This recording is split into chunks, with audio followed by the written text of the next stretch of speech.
Buongiorno, benvenuti al nostro Focus TG anche in questa giornata di festa. Siamo qui in diretta, in onda per informarvi di quello che sta succedendo in Veneto e quello che sta succedendo in Veneto ormai da qualche giorno è un'ondata di maltempo che ha messo in difficoltà molte zone a partire dalla montagna, ma anche la pianura, naturalmente anche la laguna e Venezia, nella quale sappiamo che c'è un po' di acqua alta anche oggi. Ma di questo parleremo poi, perché facciamo un riassunto di quello che è successo nelle ultime ore con Nicolas Faronato della pagina Meteo Bassano Pedemontana del Grappa, ormai i nostri consulenti ufficiali per quanto riguarda come si può dire, Nicolas, la diretta meteo, perché siete sempre dove fiocca, dove piove, dove il tempo si fa sentire.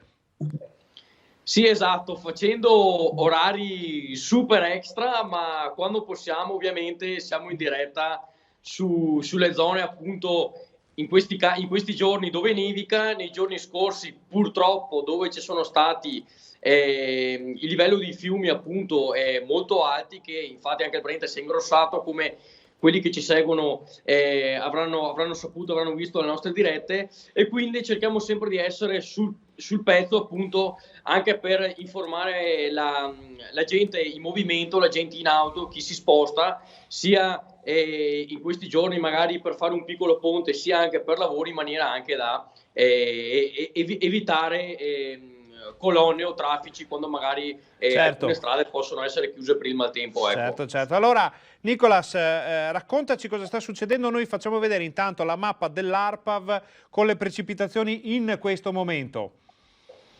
Sì, siamo di fronte all'ennesimo peggioramento. Quello di oggi diciamo che non è paragonabile a quello dei giorni scorsi, perché comunque la situazione, come si può notare anche da radar delle precipitazioni ARPAV, è molto più concentrato sul Friuli Venezia Giulia rispetto al Veneto, però comunque sta piovendo anche qui da noi in maniera tra il debole e il moderato. Nevica tra l'altro in montagna, qui sulla zona prealpina oltre i 900.000 metri al momento, mentre pensate che nel Feltrino prima nevicava fin verso la zona di Arsie, Fonzaso e Feltre, quindi a quote molto inferiori, quasi praticamente di pianura. Allora, parlando di neve, noi stiamo facendo vedere un video che ci avete mandato pochi minuti fa e credo che riguardi il massiccio del Grappa, vero?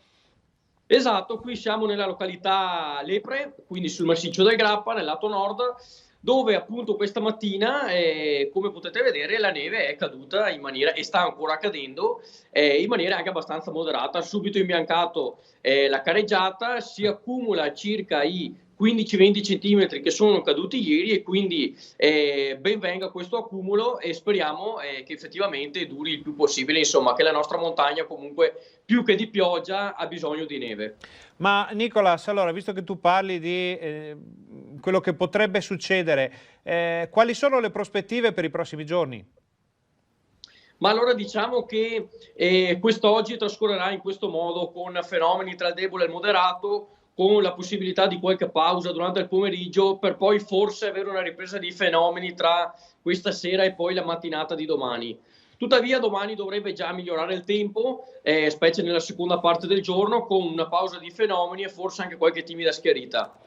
Poi avremo un contesto sempre comunque variabile, però appunto dovremo lasciarci il grosso del maltempo alle spalle, con anche qualche occhiata di sole. Sicuramente le temperature minime caleranno soprattutto in pianura, quindi avremo ancora il rischio di qualche gelata, qualche brenata fino appunto alle zone pianeggianti, mentre speriamo che in montagna la temperatura anche lì vada ben sotto zero, in maniera che la neve caduta in questi giorni si ghiacci e poi appunto faccia da fondo e resista poi per praticamente il grosso dell'inverno, ecco. Certo, allora finché ti teniamo, chiedo alla regia, cominciamo a contattare Vanessa Banzato, che con Andrea Benetti è sul ponte o sotto il ponte, dipende da dove ci faranno vedere la situazione degli alpini, con il Brenta, per farci capire se l'ondata di piena del Brenta è passata, se è andato tutto bene. Nicolas, dal tuo punto di vista l'ondata è ancora in corso, la parte diciamo critica, o siamo ormai scesi a livelli più che accettabili?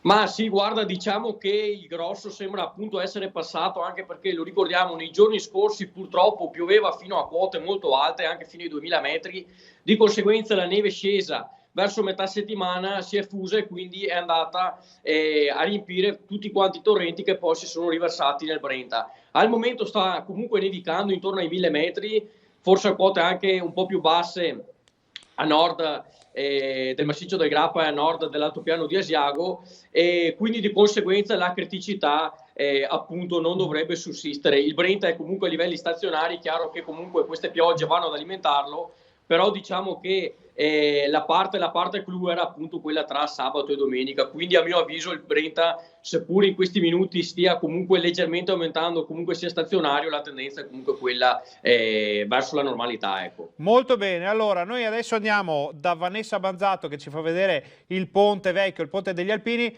Nicolas, grazie per questi collegamenti. Naturalmente se ci saranno peggioramenti, se ci saranno problemi, se ci saranno rogne meteorologiche, noi vi seguiremo e voi ci manderete come sempre qualche video in anteprima da far vedere ai nostri telespettatori anche sui social. Grazie, buon lavoro e buona giornata di festa.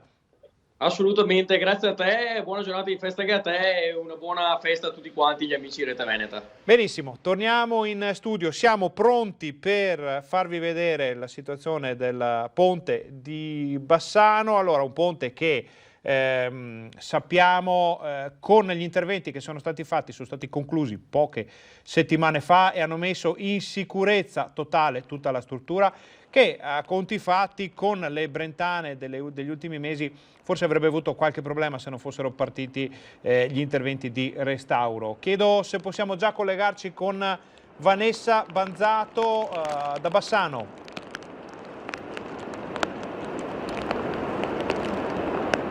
Sì, mi senti Ferdinando? Vanessa, ti sentiamo, sei in onda, sei in diretta, abbiamo un piccolo scarto dovuto a questa diretta, ma benissimo, raccontateci cosa sta succedendo. Ferdinando, hai detto giustamente tu che se non fossero stati realizzati gli interventi di restauro e sistemazione del ponte, forse il ponte non sarebbe ancora suo in questo momento, data la portata dell'acqua, la potenza del fiume Brenta. In realtà adesso abbiamo sentito anche l'assessore alla protezione civile di Bassano, Andrea Zonta, abbiamo sentito ancora ieri, la situazione del ponte è totalmente sotto controllo, il ponte ad oggi non ha più problemi. Tra l'altro si diceva che è stato allestito un sistema di monitoraggio all'avanguardia che appunto è di tipo previsionale, nel senso che prende in considerazione le piogge future, non soltanto le piogge del momento, e di conseguenza se dovesse crearsi qualche problema l'allarme viene fatto scattare solo se necessario. Al momento c'è da dire che si vede l'acqua del fiume Brenta forte, impetuosa come sempre la corrente, il fiume è ingrossato decisamente, però è calato rispetto a ieri, siamo a quota 2,48 m. Il massimo del livello raggiunto in questi giorni era il 6 dicembre, quando aveva raggiunto quasi quota 3,5 metri, 3,45 di altezza. Di conseguenza, insomma, la situazione pare che stia rientrando, così come pare che stia rientrando la situazione anche a nord di Bassano, tutta la zona della Val Brenta. Abbiamo visto anche ieri, abbiamo sentito anche il sindaco di Val Brenta, Ferrazzoli, che ci diceva della fragilità, ci parlava della fragilità del territorio, non soltanto per la forza del fiume Brenta, ma per tutto quello che concerne la forza dei torrenti che si immettono nel Brenta, portano detriti, quindi anche il terreno che davvero rischia, come è successo tra l'altro anche a Merlo di San Nazario, di franare, di crollare, portando non pochi disagi alla circolazione in primis. Ma insomma al momento tutto sotto controllo, anche la protezione civile continua con il monitoraggio nei vari territori, a cominciare proprio da Bassano del Grappa, dove osservati speciali, abbiamo detto, restano il fiume Brenta, ma resta soprattutto il ponte vecchio di Bassano, quindi al momento la situazione è sotto controllo. Vedremo adesso, dobbiamo capire adesso anche le piogge, la portata delle piogge, come cambierà nelle prossime ore, e tutto dipende insomma dal tempo delle prossime ore, dalle previsioni del tempo delle prossime ore. Per il momento è tutto, Ferdinando. Vanessa, ti tengo qualche istante in più per dirti che abbiamo appena parlato con il nostro amico Nicola Sfaronato, che insomma ci ha fatto un po' il punto della situazione. Non dovrebbero esserci problemi di meteo o piogge talmente intense da causare ripercussioni gravi sul Brenta. Prima di lasciare andare a te e Andrea Benetti alla ricerca di notizie da Bassano per oggi, volevo capire qual è la situazione invece del turismo a Bassano oggi. Si vede gente in giro, c'è qualcuno o le persone hanno preferito restarsene a casa vista la giornata? Guarda Ferdinando, al momento c'è il deserto più totale. Vabbè, è complice anche la pioggia senz'altro, però altro che primo ponte natalizio, no? Questo dell'8 dicembre, in teoria, in realtà la gente è a casa, la gente non si sta muovendo, dicevamo complice anche senz'altro il maltempo. Comunque al momento Bassano è abbastanza deserta. Bene Vanessa, allora, magari Adesso sarebbe perso, stato bene avere un po' di gente in giro, ma di questo parleremo poi. Grazie per questo collegamento, buon lavoro a te e ad Andrea Benetti dal Ponte degli Alpini. Posto? Non sento più niente. Allora, torniamo in studio, ma solo per lanciare la pubblicità, perché fra pochi minuti saremo anche in piazza San Marco per farvi vedere la situazione a Venezia, dove c'è un po' di acqua alta. State con noi.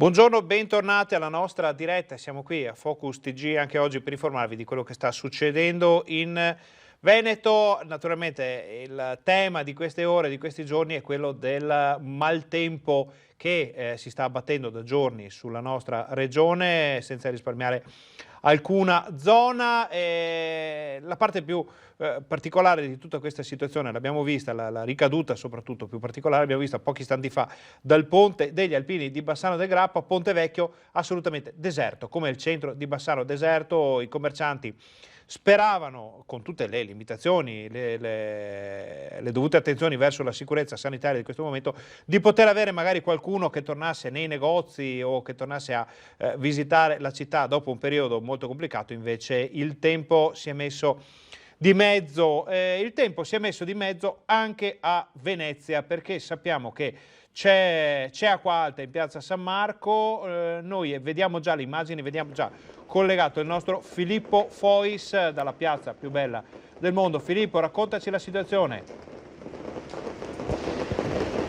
Buongiorno Ferdinando e buongiorno ai nostri telespettatori. Sì, c'è acqua alta in piazza San Marco ed è quasi un'ironia il fatto che il Mose è rimasto alzato per 48 ore consecutive durante questo fine settimana, salvando Venezia da 2 o 3 punte di acqua alta che arrivavano a 130 centimetri. Oggi l'acqua alta prevista era molto più bassa, però nell'ultimo periodo la stiamo vedendo salire. Voi sapete che 130 centimetri è il limite dopo il quale viene azionato il Mose. Era prevista un'acqua alta inferiore e invece adesso le sirene hanno suonato, sancendo anche l'ufficialità del fatto che l'acqua si alzerà ancora di più. Noi siamo con Claudio Vernier dell'associazione Piazza San Marco, che già questa mattina aveva lanciato un primo allarme. Sì, l'allarme era la preoccupazione, il vento saliva, era già alta perché era già a 90 centimetri questa mattina presto, quindi nulla lasciava presagire quello che si pensava appunto, e quindi ecco, abbiamo avuto purtroppo la conferma. 135 centimetri significa che più del 50% di tutta la città di Venezia insulare andrà sotto acqua.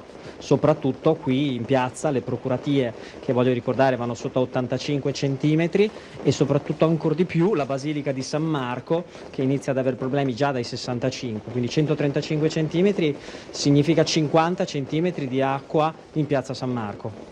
Ecco, i nostri telespettatori potrebbero chiedersi, ma comunque il Mose c'è, si è visto che ha funzionato, perché non lo attivano? Questa è una bella domanda, ce lo poniamo anche noi. Capiamo che ci siano delle problematiche, è ancora in fase di sperimentazione. Avevano detto che sopra i 130 per il tutto quest'anno lo avrebbero utilizzato. Ci sono le questioni legate all'equilibrio tra il porto e i cittadini veneziani, quindi bisogna fare delle scelte però che in questo momento secondo me andrebbero fatte, soprattutto in questo momento storico col Covid, a favore dei cittadini. Anche perché è necessaria comunque però una certa programmazione, credo che non basti premere un pulsante perché si tiri su. Beh, guarda, leggevo proprio stamattina, comunque sì, in questo momento, siccome appunto è ancora in fase sperimentale, c'è la necessità di coinvolgere un centinaio di lavoratori, e quindi sì, non è una cosa immediata, però è anche vero che si sapeva che in questo periodo storico ci sarebbero state appunto delle acque alte frequenti e purtroppo, siccome non è una previsione scientificamente perfetta, ne stiamo pagando i danni e li pagano i cittadini e soprattutto la piazza e il centro storico. Io penso sempre soprattutto a chi abita nei piani terra delle case, che in questo momento veramente sta pensando a come risolvere a un problema veramente grave. Ecco, l'acqua sta continuando a salire, in particolare, vedete, da qui non arriva direttamente dal canale, ma dai tombini, nonostante ci sia l'acqua si capisce che sta arrivando proprio da... Vedete questi zampillini, certo, ci sono a intervalli regolari tra i masegni e sta continuando a salire, Ferdinando, per cui comunque arriveremo a 1,30 m che, come ci diceva Vernier, vuol dire metà di Venezia sott'acqua. Speriamo che si fermi qua, perché le prime sirene che abbiamo sentito questa mattina, oltre al tradizionale suono, ne aggiungevano 2, che vuol dire 120 cm. Poco fa hanno risuonato con 3 suoni, che vuol dire 130. L'anno scorso purtroppo l'aggiornavano molto spesso, aumentando i suoni, che poi arrivano fino a 4, fino a 140. Speriamo che non sia questa la volta. Sì, non voglio tornare con i ricordi a quella terribile giornata. Ecco, mi auguro che non si possa ripetere. Devo dire che l'onda astronomica è piuttosto bassa, quindi è difficile che si riproponga quella situazione così drammatica. Quindi, però 135 cm comunque è parecchio, perché sono 30 cm in più rispetto alla situazione di adesso, quindi inizia a salire gli scalini delle procuratie nuove e, come dicevamo precedentemente, 50 cm vuol dire l'acqua sopra il ginocchio alle procuratie vecchie e in Basilica. Ecco, perché un'acqua alta sia considerata eccezionale a Venezia bisogna che arrivi a 140 cm, probabilmente visto quello che sta accadendo negli ultimi anni bisognerà rivedere anche questo metro di giudizio. Ferdinando, noi ti restituiremo la linea, allora naturalmente ci aggiorneremo con gli sviluppi qui a Piazza San Marco. Aspetta, devo chiederti una cosa. Oggi chiediamo ai nostri giornalisti che sono nelle città del Veneto anche qual è la situazione del turismo. Si vede qualcuno in giro per Venezia? Abbiamo visto una Bassano assolutamente deserta pochi istanti fa. Volevamo capire anche a Venezia cosa sta succedendo. Vi rubiamo solo un minuto, poi torniamo in onda, torniamo con la diretta. Sì, guarda, Claudio Vernier è il presidente dell'associazione Piazza San Marco, che riunisce proprio i commercianti dell'area marciana, per cui chi meglio di lui può dirci turisti non se ne sono visti, né oggi né i giorni precedenti. Ma devo dire che in realtà, diciamo che la stagione, se vogliamo parlare della stagione, è stato un disastro. Si parla di un calo dei fatturati sopra l'80%.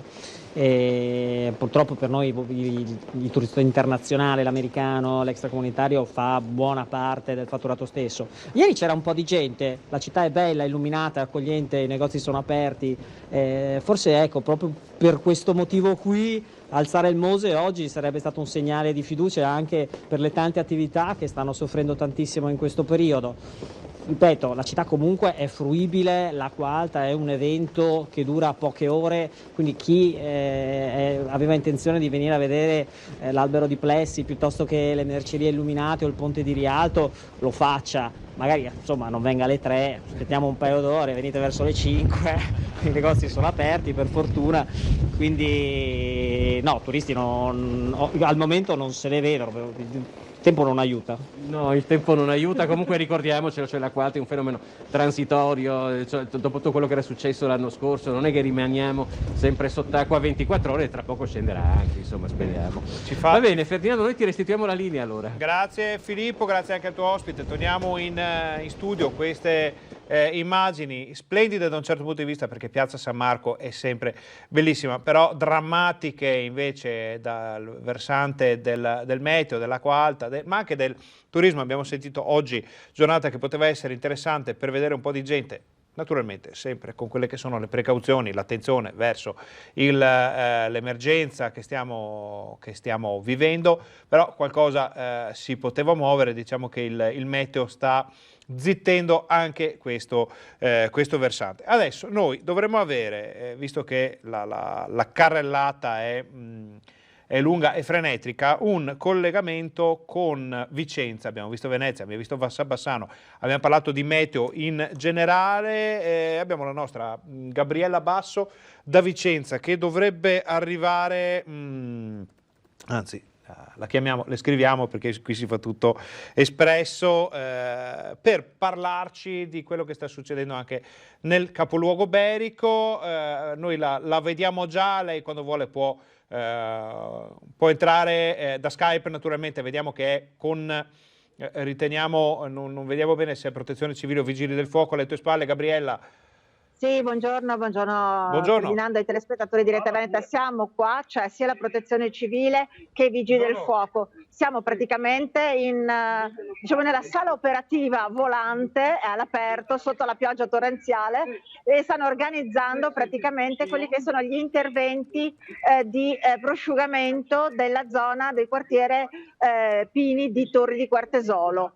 Sono venuti praticamente da tutto il Veneto, sono da tutti i comuni attorno a Vicenza, da Arcugnano per esempio, ma anche da Padova i Vigili del Fuoco.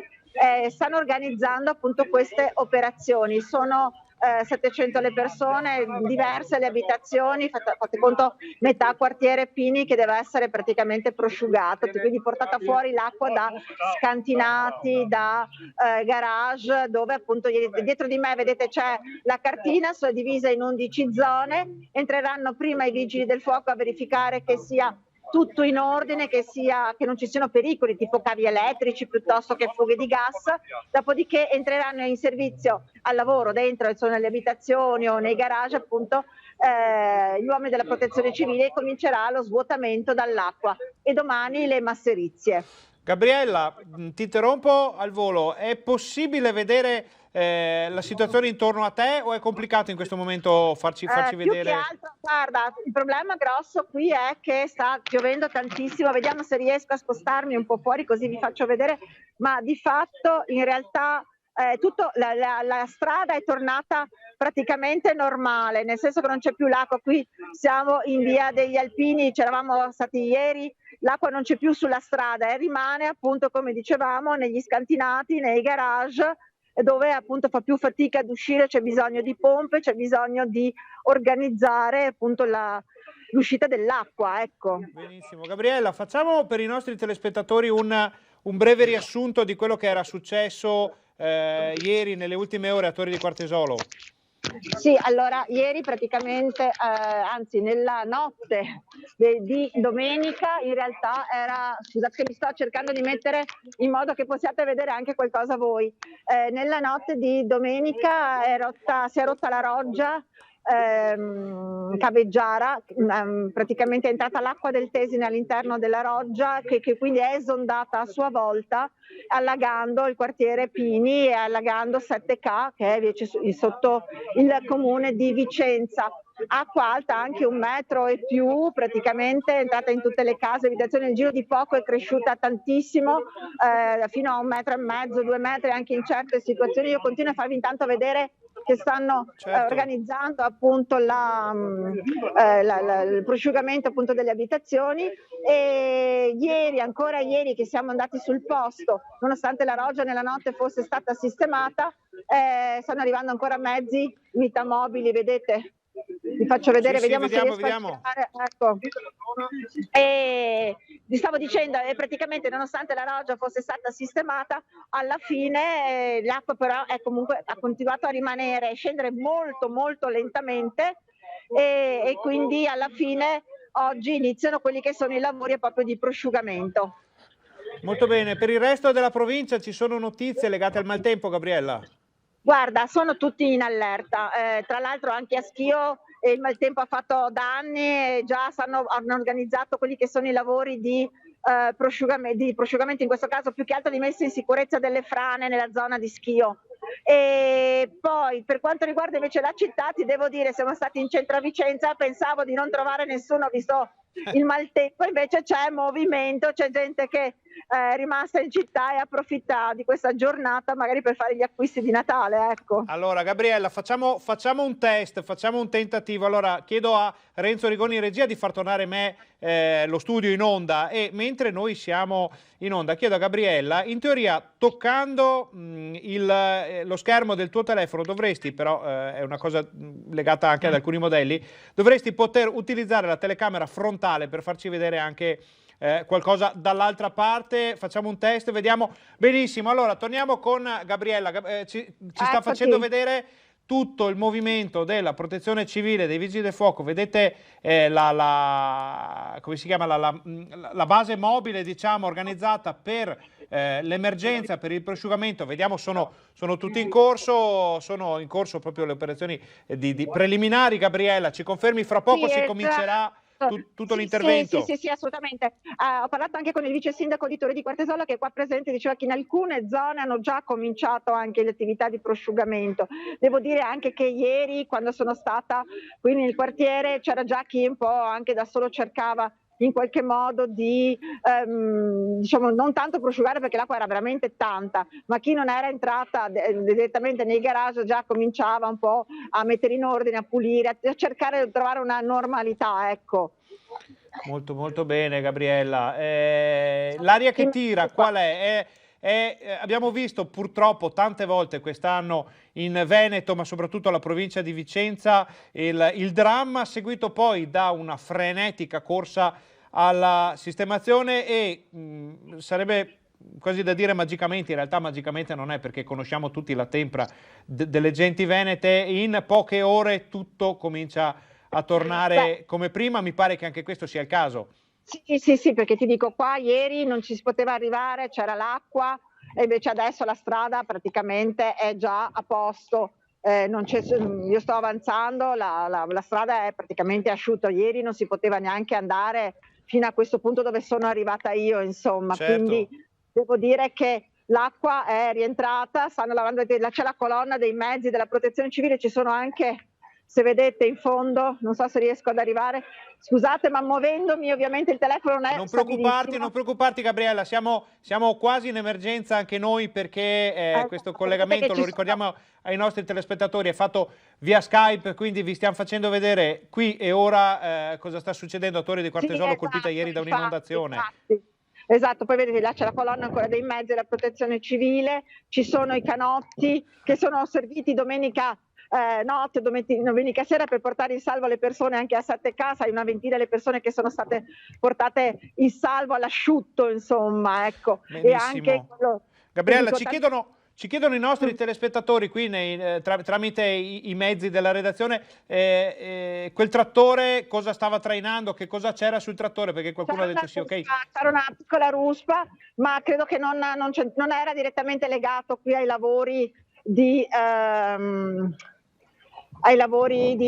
prosciugamento, insomma, di organizzazione del prosciugamento. Stanno portando, vedete, adesso questa gru qua grande sta portando un container, perché vi dicevo prima dove ero io in realtà era proprio una cosa volante, all'aperto c'era il furgone UCL, scusate, dei vigili del fuoco con una tendina. Invece adesso questo è il container dove potranno stare anche all'asciutto a lavorare, perché chiaramente il lavoro di prosciugamento dureranno tutta la giornata, quindi c'è bisogno anche di avere un posto dove poter poi portare le cose, dove cambiarsi, dove sistemare, anche perché è un continuo coordinamento ovviamente tra questo centro mobile e i vigili del fuoco che vanno a fare le ispezioni, che devono aggiornare per far partire poi le squadre della protezione civile, raggiungere le abitazioni, i magazzini, dove poter fare poi appunto il prosciugamento. Vediamo lavori proprio frenetici, stiamo facendo vedere. Ricordiamo che si fosse messo davanti alla televisione o sui social, perché siamo in diretta anche su Facebook in questo momento, stiamo facendo vedere la base operativa per il prosciugamento, per i lavori di sistemazione di Torre di Quartesola. Stanno scaricando il container che diventerà la base operativa proprio di questo importante intervento, quindi siamo assolutamente in diretta, che più in diretta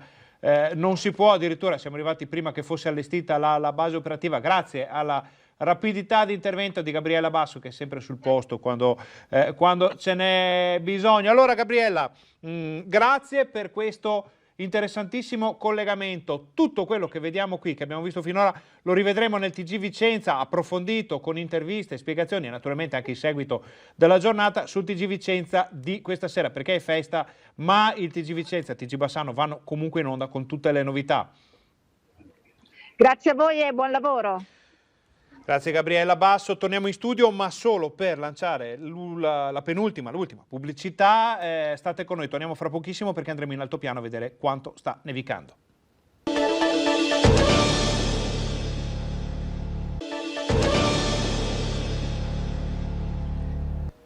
Buongiorno, bentornati al Focus TG, siamo in diretta anche oggi per informarvi di quello che sta succedendo in Veneto. Allora, in teoria la nostra diretta avrebbe dovuto terminare, ora non c'è Zaia e l'idea era quella di fare il classico Focus TG, ma date le tantissime richieste che ci arrivano da voi telespettatori, date le informazioni, le notizie importanti che ci arrivano dal Veneto, noi andiamo avanti, continuiamo a raccontarvi quello che succede, soprattutto il discorso legato al maltempo. Allora, visto che parliamo di maltempo, ci segnalano che sta nevicando tantissimo nell'altopiano dei 7 comuni. Allora, vediamo un video che ci è stato inviato dall'assessore di Asiago, Nicola Lobbia, e che riguarda proprio il centro storico di Asiago. Questa mattina vediamo quanta neve è scesa, insomma i nivofili, gli amanti della neve saranno sicuramente ammaliati da queste bellissime immagini. Anche noi siamo ammaliati da queste immagini, noi chiusi qui in uno studio televisivo magari ci farebbe piacere essere da quelle parti in questo momento. Queste sono immagini che ci arrivano da Asiago, dall'altopiano, vediamo quanto sta nevicando questa mattina. Ne abbiamo anche altre che vi facciamo vedere fra pochi istanti, ma adesso finiamo questa carrellata davvero molto, molto bella. Vediamo anche la zona dei sentieri, da dove partono i sentieri. Questa è come fiocca a larghe falde, come si suol dire. Allora, Nicola Lobbia, assessore al turismo dell'altopiano di Asiago, ci ha inviato anche un video per spiegare un po' cosa sta succedendo, visto che i collegamenti potrebbero essere un po' complicati oggi, e ve lo facciamo vedere immediatamente grazie alla collaborazione in regia di Renzo Rigon. L'allerta meteo ovviamente riguarda anche l'altopiano di Asiago dei 7 comuni. Tutta la settimana siamo stati investiti da una forte perturbazione che ha portato prima neve, poi la pioggia e poi ancora neve. Adesso sta nevicando, tutti i mezzi per la pulizia delle strade sono in azione. Per raggiungere l'altopiano bisogna prestare massima attenzione, ovviamente usare le catene e le gomme da neve. Una volta arrivati si può ovviamente godere della bellezza del nostro altopiano, andando a consultare sempre in maniera preventiva e mettersi in sicurezza i bollettini neve e valanghe che sono disponibili sul sito dell'ARPA, oppure frequentando ovviamente le zone pianeggianti e collinari del nostro altopiano. Allora, ringraziamo Nicola Lobbia per questo interessante contributo. C'è chi ci ha chiesto, ma ad Asiago c'è movimento oggi, e ve lo facciamo vedere, vi facciamo vedere sia Asiago che Gallio, perché ci sono arrivati video da entrambe le località. Allora, questo è il corso di Asiago pochi minuti fa, pochi minuti prima di mezzogiorno, quindi gente ce n'è effettivamente, visitatori ce ne sono, il turismo si è mosso in altopiano. Vediamo comunque che c'è grande attenzione, vediamo che tutti portano la mascherina, e riteniamo che anche come si può dire, il traffico sia stato regolare, perché non ci vengono segnalate situazioni di disagio legate al traffico, come invece era successo nei giorni precedenti sulle arterie che portavano sulle Dolomiti, dove più di qualcuno si era avventurato senza catene, senza gomme da neve, su strade provinciali dove non bisognava muoversi. Queste sono immagini da Asiago, allora, altopiano di 7 comuni sommerso, in senso positivo ovviamente, dalla neve. Questo era Asiago e vediamo anche Gallio. Adesso dovremmo avere qualche immagine che ci arriva da Gallio, eccole qua. No, un attimo, scusateci, ma qua l'espresso, il lavorare in modo ecco, questo è Gallio. Ringraziamo il sindaco di Gallio, Emanuele Munari, per queste immagini. Vediamo che effettivamente fiocca parecchio sull'altopiano. Vediamo se ce ne arrivano ancora. Torniamo in studio, ma solo per ecco, vediamo anche questa. Ve la facciamo vedere. Vi facciamo vedere, insomma, vedete le persone camminano, ma i 20-30 centimetri per terra ci sono già. Un paesaggio da fiaba. Resta da capire che cosa succederà in altopiano con il turismo della neve, perché sappiamo che secondo le ultime interpretazioni lo sci di fondo si può fare, quindi le molte aree destinate a questo sport saranno aperti gli impianti, perché è una disciplina che permette di muoversi agevolmente evitando assembramenti, quindi a parte le strade che dovranno poi essere pulite dai comuni, dalle istituzioni, lo sci da fondo si può fare, si possono fare le ciaspolate. Abbiamo sentito prima Nicola Lobbia, assessore al turismo di Asiago, che ci ha detto venite pure, massima attenzione, tutte quelle che sono le precauzioni del caso, sia per muoversi, quindi catene, gomme da neve, macchine che possano andare sulla neve, e sia per quanto riguarda mascherine e naturalmente tutta l'attenzione per l'emergenza coronavirus. Ma non avventuratevi sulle alture. Si fa una passeggiata, si fa un giro, si fa un giro sugli sci da fondo dove si può, però il rischio valanghe, se dovesse alzarsi la temperatura, resta comunque importante, quindi massima precauzione negli spostamenti oggi. Allora, queste erano le immagini che ci arrivavano dall'altopiano dei 7 comuni. Noi adesso facciamo una brevissima pausa pubblicitaria, proprio giusto un minuto per andare a pari con quella che è la programmazione pubblicitaria. Poi torniamo e andiamo avanti a raccontarvi quello che sta succedendo a Vicenza, in Veneto, con questa ondata di maltempo. State con noi, si tratta proprio di pochi istanti.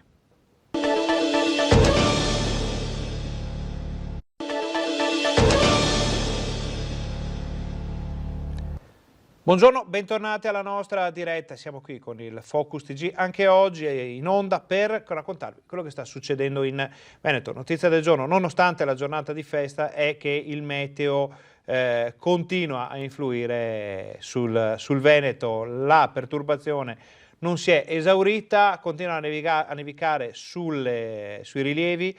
Abbiamo visto Asiago e Gallio sta nevicando, quindi probabilmente dai 1000 metri in su continua a nevicare. Dolomiti naturalmente sta nevicando moltissimo. Allora, ci segnalano da Padova, dalla provincia di Padova, aggiornamento della provincia 8 dicembre 2020 alle 12:30, quindi pochi minuti fa. Non si evidenziano particolari criticità sul territorio provinciale. Sono 18 le squadre operative per attività di monitoraggio e mitigazione del rischio idraulico, con oltre 70 volontari di 8 distretti. Gli 8 distretti coinvolti sono Alta Padovana, Padova Città, Padova Nord-Est, Conselvano, Piovese, Bassa Padovana, Colli Euganei Sud e Montagnanese, e del gruppo provinciale volontario. La sala operativa della Protezione Civile della provincia di Padova sarà aperta tutta la giornata, quindi diciamo che l'emergenza è ben lungi dall'essere finita. Ci sono comunque ondate di piena che stanno interessando i fiumi, niente di gravissimo al momento, niente di pericoloso oltre quelli che sono i limiti di una perturbazione così importante, però c'è da stare attenti. Nel frattempo ci è arrivata anche una comunicazione da Vincenzo Gottardo, delegato alla Protezione Civile della provincia di Padova, che ci ha mandato un contributo da Trambacche di Veggiano, siamo nell'Alta Padovana, dove il Tesina confluisce nel Bacchiglione, e sentiamo che cosa da dirci Vincenzo Gottardo. Si tratta di un contributo di una cinquantina di secondi, lo sentiamo integralmente. È appena terminato un sopralluogo qui a Trambacche, in comune di Veggiano, insieme ai volontari del gruppo comunale di protezione civile per monitorare l'innalzamento delle acque sul Bacchiglione e sul Tesina. La situazione per il momento non sembra restare particolare attenzione, anche se comunque è una situazione che stiamo monitorando ora per ora. I volontari sono fuori qui nel distretto Padova Nord-Est, ci sono circa una trentina di volontari che sono operative in questo territorio, che lo saranno fino a questa sera. Noi stiamo monitorando gli argini anche per dare sicurezza alla popolazione e alle persone che qui abitano. Questa era la situazione, avete visto quanta, torniamo sul frame fermo per far vedere alle spalle di Vincenzo Gottardo, delegato a protezione civile della provincia di Padova, quanta acqua c'è nel punto in cui il Tesina confluisce nel Bacchiglione, una situazione comunque che desta grande preoccupazione. Piove da più giorni, le precipitazioni sui rilievi sono state tantissime, sono state davvero alte, poi le andiamo a vedere con l'ARPAV, quindi la preoccupazione è molta. Allora, torniamo in studio, ma andiamo a vedere, sempre grazie alla collaborazione in regia di Renzo Rigon, quella che è la mappa della piovosità proprio di queste ore, grazie all'ARPAV. È un mosaico di radar dell'ARPAV. Vedete, il rosso vuol dire precipitazioni intense. In questo momento fra il Veneto e il Friuli, nella zona di Pordenone, e qualcosa qui sulla parte centrale del Veneto, qualche schiarita su Bassano, e invece vediamo in montagna ancora precipitazioni ma a carattere nevoso. Vediamo se riusciamo, ecco, c'è anche un'animazione che ci fa vedere come si sta muovendo. Vedete, i due fulcri sono due radar sui quali ruotano, vedete i due punti che fanno un po' da fulcro, sono i due radar su cui si muovono queste misurazioni. Quindi precipitazioni non terribili come nei giorni scorsi. Torniamo in studio perché andiamo a vedere i cumulativi, se riusciamo, dei giorni scorsi. Dicevamo, precipitazioni non intensissime oggi, però il fatto che continuino ancora non è un bellissimo segnale. Per esempio, vediamo Asiago. Queste sono le precipitazioni ad Asiago negli ultimi giorni, minime di 4 gradi sotto zero con massimi 2 gradi nella giornata di ieri. L'altro ieri eravamo a 7-8 gradi addirittura.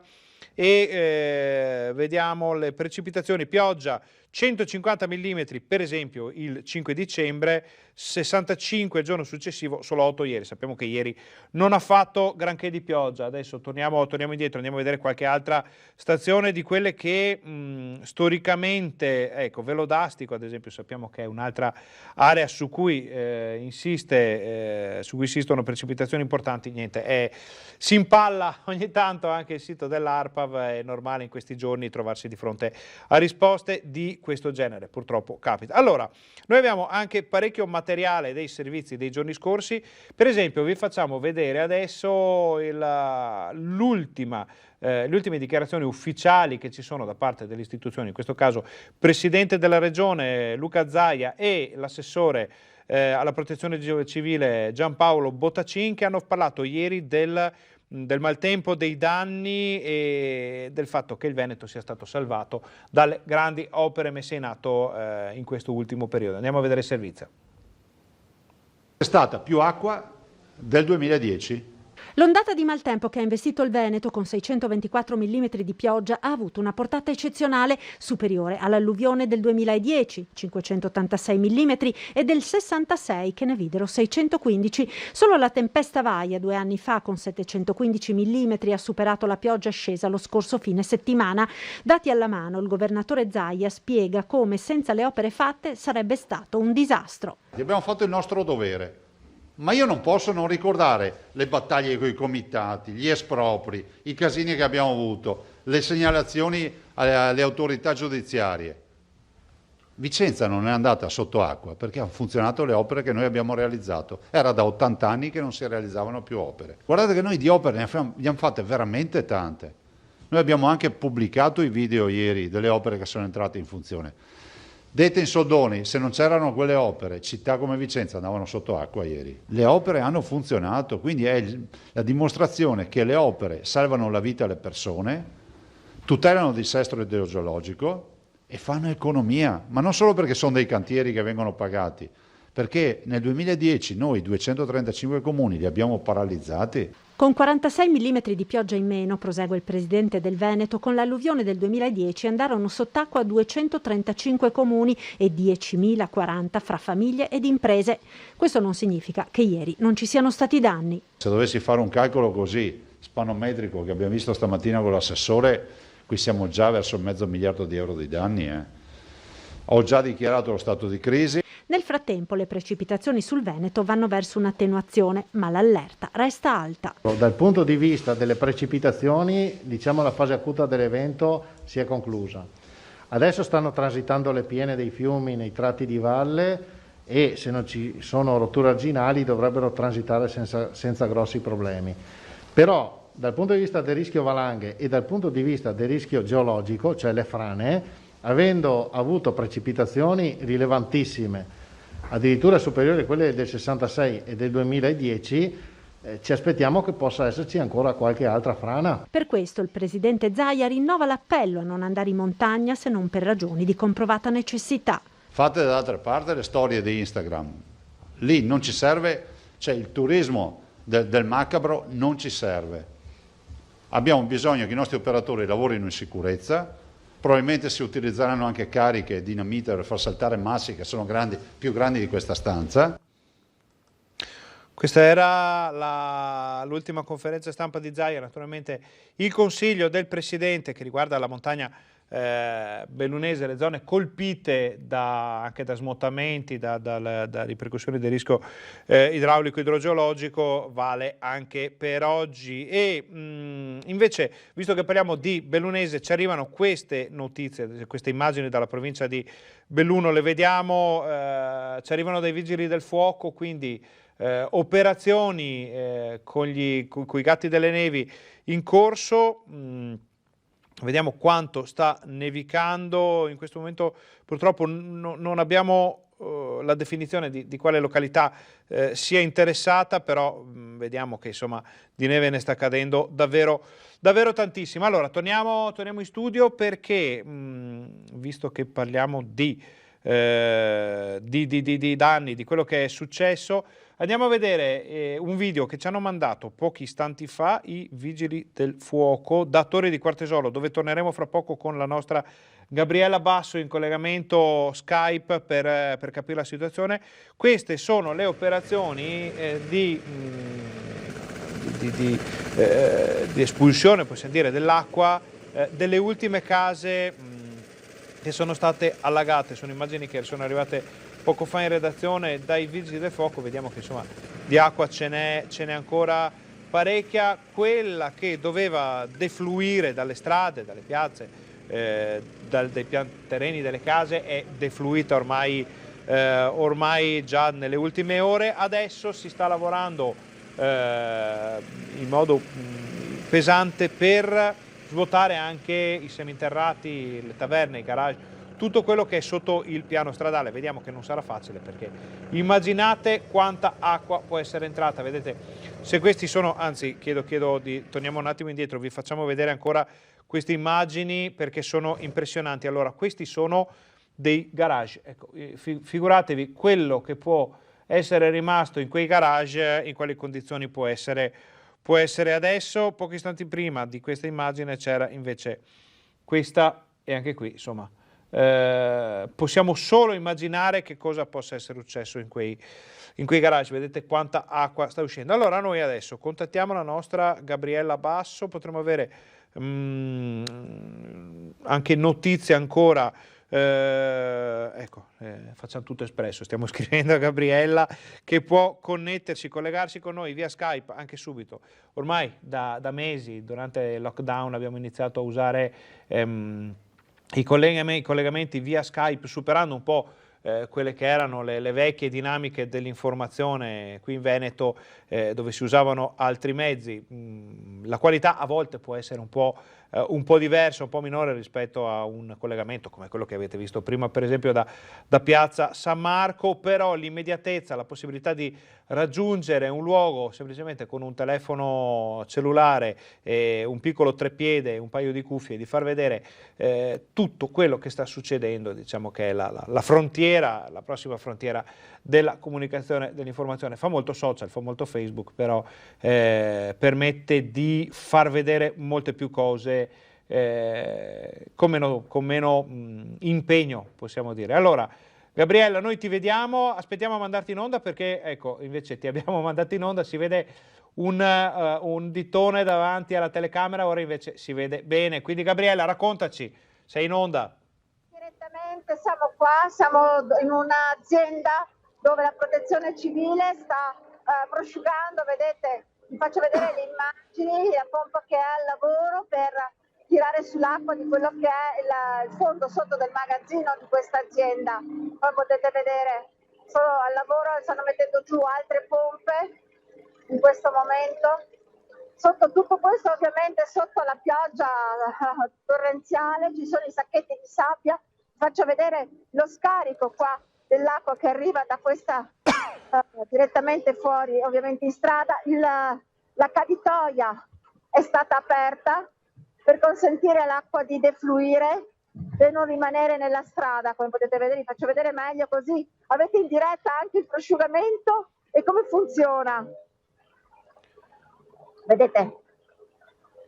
Vediamo Gabriella, vediamo, continua a raccontarci quello che vedi. Acqua lì, cioè, parliamo di veramente tanta acqua. Aspetta Gabriella, spiegaci, quello che stiamo vedendo è un garage, è un seminterrato quindi? Sì, di un'azienda praticamente, è il seminterrato di un'azienda dove stanno facendo in questo momento il prosciugamento e di acqua ce n'è veramente tantissima. Vedete che c'è addirittura in fondo per scendere giù con le macchine, quindi non oso immaginare l'acqua che c'è all'interno del garage. La saracinesca, diciamo, del garage seminterrato dell'azienda è in parte sollevata per consentire proprio alla pompa di aspirare. Poi invece c'è un'abitazione invece qua a fianco, guardate il disastro dell'acqua che ha lasciato nel giardino. Mi sto avvicinando così vi faccio vedere meglio, che ha portato dentro di tutto, ovviamente. Mi provo ad alzare così magari riuscite a vedere meglio anche, ecco qua, vedete, ha lasciato dentro di tutto. Ah, addirittura, sì. È una ricaduta alla quale non si pensa quando si vede un'inondazione come quella dei giorni scorsi, si pensa sempre che sia solo l'acqua a far danni, invece dobbiamo ricordarci che l'acqua raccoglie e porta qualsiasi cosa, quindi non sappiamo... Infatti qua ieri, Ferdinando, praticamente c'era tutta acqua, era almeno un mezzo metro d'acqua e c'erano i cassonetti che gironzolavano tranquillamente, trascinati dall'acqua, galleggiavano, trascinati dall'acqua. Quindi Gabriella, possiamo fare questo ragionamento: se l'acqua porta cassonetti, porta anche bidoni, può portare anche sostanze che magari possono risultare pericolose, possono risultare inquinanti, quindi non è solo un danno diretto sulle abitazioni, sulle strade, sulle aziende, ma è anche un danno indiretto di quello che può essere sparso nell'ambiente da queste inondazioni. Sì, ma infatti prima di arrivare, intanto continuo a farvi vedere praticamente... Sì. Vai avanti finché riesci, Gabriella. Praticamente, effettivamente, prima di procedere a quella che è il prosciugamento di cantine e garage, entrano prima in azione i vigili del fuoco, proprio per verificare esattamente qual è la condizione, perché l'acqua può aver creato altri tipi di danni, appunto come dicevi tu, lo stesso per esempio la possibilità che vengano compromessi quelli che sono i cavi elettrici, e quindi acqua e cavi elettrici certo non vanno d'accordo, per esempio. No, decisamente e quindi no. Non lavorano in sicurezza neanche i volontari della protezione civile.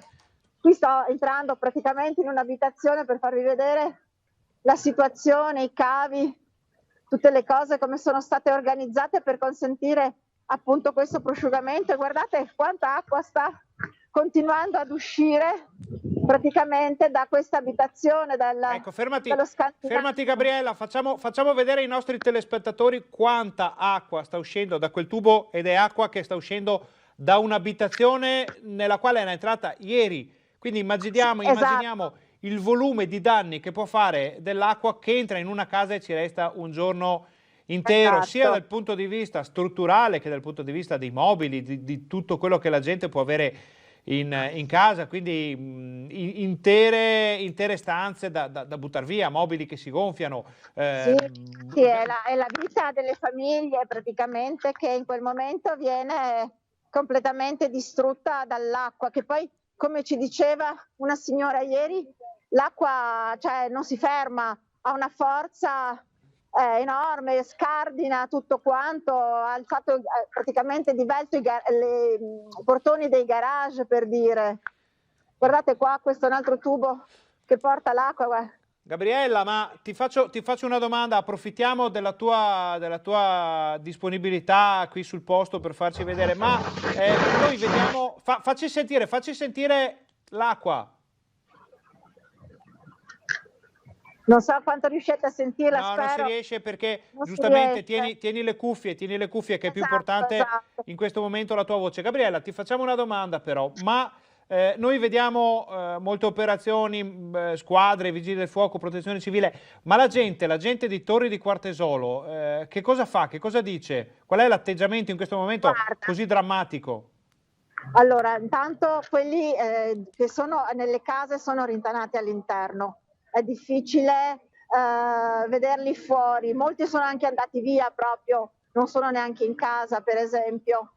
Tra l'altro sai che in questo quartiere di oltre 1000 abitanti, un quartiere del 60% appunto è finito sott'acqua, e una ventina di famiglie complessivamente, circa quasi, insomma, sono andate via o sono state evacuate. Alcune hanno chiesto l'aiuto di sostegno per dei pasti caldi, quindi immaginate qual è la situazione e il loro umore decisamente. Ecco, guardate qua, vi faccio vedere questa immagine, sono nel retro dell'abitazione di prima, quella che vi facevo vedere, usciva l'acqua, ecco, questa è la situazione. Allora questo, se non andiamo errato, questo è quel doppio garage che vedevamo prima nel video dei vigili del fuoco, nel quale si vedeva l'acqua arrivare a pochi centimetri dalla copertura, quindi sappiamo adesso che c'erano anche delle auto, vediamo un furgone parcheggiato dentro, quindi immaginiamo che quei mezzi siano irrimediabilmente compromessi. Decisamente, sì, assolutamente. Scusate, ma mi hanno cacciato via giustamente perché stanno lavorando e stavo intralciando le operazioni della protezione civile. Gabriella, comprendiamo benissimo, e anzi ti raccomandiamo, perché magari presa dall'entusiasmo, dalla foga di farci vedere che cosa sta succedendo, potresti magari scivolare o mettere un piede in fallo, andare magari in un posto in cui non si può andare, quindi ti raccomandiamo massima attenzione. Vogliamo che questa diretta sia una diretta per raccontare una cosa drammatica che è già successa, magari non raccontare un infortunio, uno scivolone a una nostra collega in diretta, sarebbe un vero peccato, quindi massima attenzione. Ricordiamo poi ai nostri telespettatori una cosa molto importante, allora l'ha detto anche Zaia e l'ha ribadito, e adesso daremo delle notizie che si collegano a questo concetto. Il turismo della tragedia va assolutamente evitato. Gabriella Basso è in questi luoghi perché è una giornalista che sta facendo il suo lavoro, che è quello di raccontarci, di farci vedere che cosa è successo, in questo caso a Torri di Quartesolo. Non è il caso di emularla, nemmeno per fare dirette social, dirette Facebook, per raccontare sui propri social questa situazione. Sono momenti drammatici, ci sono persone che hanno perso tutto, ci sono operazioni in corso, quindi lasciamo fare ai giornalisti il loro lavoro, che è quello di informarci. Evitiamoci, andremo un'altra volta a vedere Torri di Quartesolo o la montagna bellunese, dove tra l'altro sono state salvate. È arrivata una mail poco fa in redazione, 9 persone che si erano avventurate sulla neve, quindi Gabriella, massima attenzione anche tu, ma non vediamo in giro molti youtuber o molti social manager che fanno video, quindi questo è un buon segno, vuol dire che la gente se ne sta in casa. Quel tubo enorme che vediamo lì in fondo, che cos'è, Gabriella? Infatti sto cercando di arrivare sul posto e siamo anche qua in uno scantinato, mi sa, guardate, acqua che sta pompando tantissima, è una cosa incredibile, veramente tantissima acqua, non so se riesco a rendere, è una cosa incredibile. Aspettate un attimo, cerco di avvicinarmi perché questo è quello che c'è. Su questa è una palazzina di 4 palazzine di alcune abitazioni, guardate, aspettate che ci sono quelli della protezione civile che stanno passando, volevo farvi vedere la situazione drammatica, veramente drammatica di questa palazzina, guardate. Ecco, forse queste erano le immagini che ci avevano girato i vigili del fuoco prima, si vedeva quel tubo e quei garage, comunque Gabriella, a naso quanta acqua ci sarà? 1,5 metri, 1,80 metri, 2 metri secondo te? Secondo me 2 metri abbondanti, veramente incredibile, è una situazione pazzesca, qui non si è salvato nulla di chi aveva le cose che erano in garage di queste famiglie, assolutamente. Sto cercando di raggiungere, sto girando il palazzo per vedere se magari riesco a trovare qualcuno che ci possa dire qualcosa, ci possa raccontare. Vediamo se questo signore che se ha voglia di parlarci un attimo e di dirci un po' la situazione. Buongiorno, siamo di Rete Veneta, siamo in diretta con il telegiornale, aspetti che faccio vedere, ecco qua. Buongiorno, volevo se ci dice un po' quello che avete... Niente, è stata... Aspetta Gabriella, piano. Con chi sei? Spiegaci con chi sei, perché c'è stato un attimo un po' frenetico e il telefono non è come una telecamera, quindi facciamo il riassunto. Siamo a Torri di Quartesolo, siamo in una delle palazzine colpite da questo allagamento. Chi è la persona che è vicino a te in questo momento? È un residente di queste palazzine, della palazzina dove avevo fatto vedere prima che c'era tutta quell'acqua, 2 metri, 2,3 metri d'acqua, vero? Sì, sì. Ecco, ci conferma questa cosa, lo sentite voi? Se non le passo, vi passo l'auricolare. Lo sentiamo Gabriella, fallo parlare. Ecco, ci racconta. Velocemente, è stata una brutta botta, noi attendevamo qualcosa dal Pesina lì all'argine, invece ci è arrivata l'acqua da dietro, e ci hanno trovati impreparati e niente, è arrivata sta ondata e poi ieri mattina abbiamo visto tutti i garage strapieni di acqua. Anche la macchina avete perso tutto? Io ho la macchina in garage e così altre 2 o 3 persone ho sentito che mi hanno perso la macchina e adesso aspettiamo che tolgano tutta sta acqua. Ce n'è tantissima, è tantissima perché infatti, veramente... Sì, dicono, non so se hai visto lì... Sì. Dicono che ci vuole tutta oggi, forse che domani mattina. Però. E poi cominceremo a pulire tutto, insomma. Il comune ha detto che si interesserà per aiutarci a portare tutte le cose che gettiamo da qualche parte, e quindi sì, siamo assistiti comunque da tutti, stanno lavorando tutti bene. È una cosa che era inaspettata comunque, non è incredibile, inimmaginabile possiamo dire. Inimmaginabile, ci aspettavamo di vederci d'acqua da dietro mentre stavamo guardando il fiume Pesina davanti. È obbligatorio il break della mezza? Ritorniamo alla normalità e poi quello che è stato è stato. La ringraziamo, grazie. Arrivederci.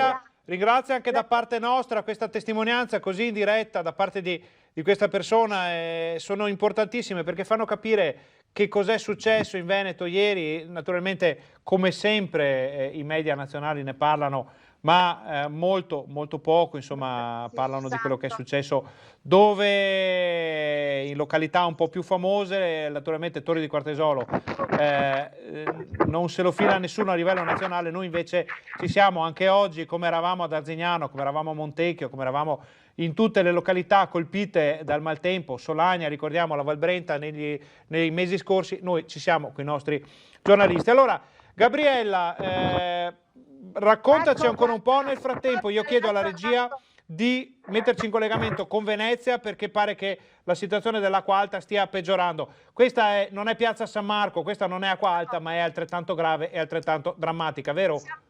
Stessa palazzina, qui siamo oltre i 2 metri abbondanti anche qui d'acqua, avete sentito dal residente, ci vorrà tutta oggi e anche domani mattina probabilmente per riuscire a togliere tutta quest'acqua, far uscire tutta quest'acqua per poi finalmente poter pulire i garage, recuperare le macchine e finalmente pulire proprio all'interno dei garage. È una situazione veramente, voi non potete immaginare, qui sono attoniti. Tra l'altro il signore raccontava che stavano guardando di là, scusate, vi faccio vedere, c'è l'argine, vedete?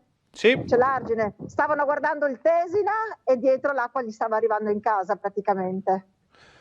Veramente, facci vedere ancora Gabriella quella piazza di garage sotto di te, facciamo vedere che cos'è successo, perché in queste ore si sta parlando molto della montagna bellunese, si sta parlando molto dei rischi che sta correndo il Padovano, ma di quello che è successo lì dentro stiamo parlando noi ora.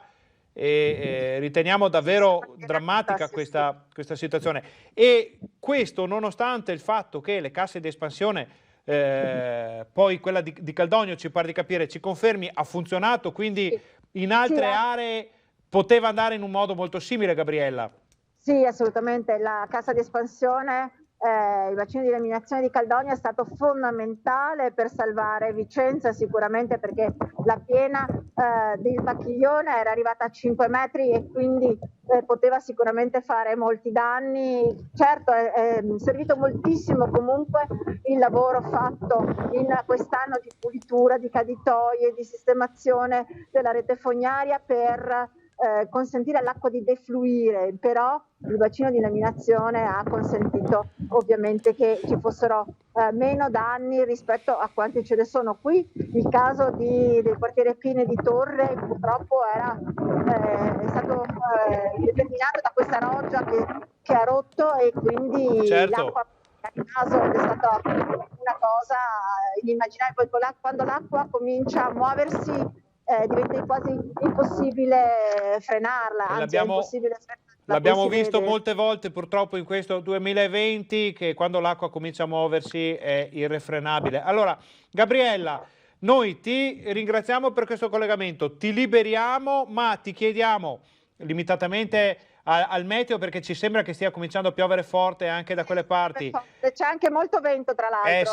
Sentiamo, quindi limitatamente a quella che è la tua sicurezza personale, limitatamente a quelli che sono i tuoi impegni, perché sappiamo che devi comunque comporre un TG Vicenza per questa sera, perché poi tutto quello che stiamo vedendo lo racconteremo ancora in modo più approfondito questa sera. Noi riprendiamo la linea, ci sentiamo comunque fra poco per vedere ancora un'ultima immagine di Torri di Quartesolo, anzi facciamo vedere questa immagine al volo e dopo, questa è una piazza ancora allagata, è acqua che esce dalle... L'acqua che esce dai garage. Dai garage.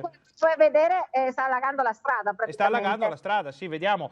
Quindi l'emergenza è ben lontana dall'essere conclusa. Ricordiamo ai nostri telespettatori, questa è Torri di Quartesolo oggi. Ieri è stata invasa dall'acqua, oggi noi siamo tornati e questo è quello che abbiamo trovato. Grazie Gabriella, complimenti per questo interessantissimo collegamento, ci sentiamo fra poco. Allora, torniamo in studio, ma per fare ancora una breve pausa pubblicitaria state con noi, perché poi torniamo per raccontarvi ancora cosa sta succedendo in Veneto. Dovremo riuscire a parlare di Piazza San Marco, tornare a Torri di Quartesolo e vedere in montagna cosa sta accadendo. State con noi.